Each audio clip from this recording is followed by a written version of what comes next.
ಉಡುಪಿ ಪೊಲೀಸರ ಅಭದ್ರ ಸರ್ಪಗಾವಲಿನಲ್ಲಿ ಕಳೆದ 15 ದಿನಗಳಿಂದ ಬಾರ್ಕೂರು ಸಮೀಪದ ಹೊಸಾಳ ಗ್ರಾಮದ ನಾಗರ ಮಠದಲ್ಲಿ ನಡೆಯುತ್ತಿರುವ ಅವೈಜ್ಞಾನಿಕ ಹಾಗೂ ಅಕ್ರಮ ಮರಳುಗಾರಿಕೆಯಿಂದ ತಮ್ಮ ಬದುಕು ಸಂಕಷ್ಟಕ್ಕೆ ಸಿಲುಕಿದ್ದು ಕೂಡಲೇ ಮರಳುಗಾರಿಕೆಯನ್ನು ನಿಲ್ಲಿಸಿ ಸಂತ್ರಸ್ತರಾಗಿರುವ ಗ್ರಾಮದ 150ಕ್ಕೂ ಅಧಿಕ ಮಂದಿಯನ್ನು ರಕ್ಷಿಸುವಂತೆ ಆಗ್ರಹಿಸಿ ನಾಗರಮಠದ ಕೃಷಿಕರು ಹಾಗೂ ಸಂತ್ರಸ್ತರು ಮಣಿಪಾಲದ ಜಿಲ್ಲಾಧಿಕಾರಿ ಕಚೇರಿ ಎದುರು ಅನಿರ್ದಿಷ್ಟಾವಧಿ ಉಪವಾಸ ಸತ್ಯಾಗ್ರಹವನ್ನು ಪ್ರಾರಂಭಿಸಿದ್ದಾರೆ.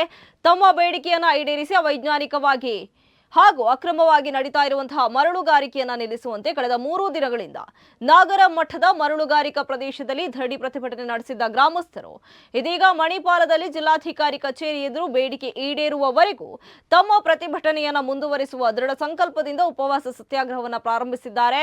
ಬೇಡಿಕೆ ಈಡೇರುವವರೆಗೆ ಪ್ರತಿದಿನ ಕಚೇರಿ ಅವಧಿಯಲ್ಲಿ ಅಂದ್ರೆ ಬೆಳಗ್ಗೆ 10 ರಿಂದ ಸಂಜೆ 5 ಗಂಟೆಯವರೆಗೆ ಗ್ರಾಮದ ಕೃಷಿಕರು, ಹೆಂಗಸರು, ಮಕ್ಕಳು ಸೇರಿದಂತೆ ಎಲ್ಲರೂ ಧರಣಿಯಲ್ಲಿ ಕೂರಲಿದ್ದೇವೆ ಎಂದು ಪ್ರತಿಭಟನೆಯ ನೇತೃತ್ವ ವಹಿಸಿರುವ ಹೋರಾಟಗಾರ ಚಂದ್ರಕಾಂಚನ್ ತಿಳಿಸಿದ್ದಾರೆ.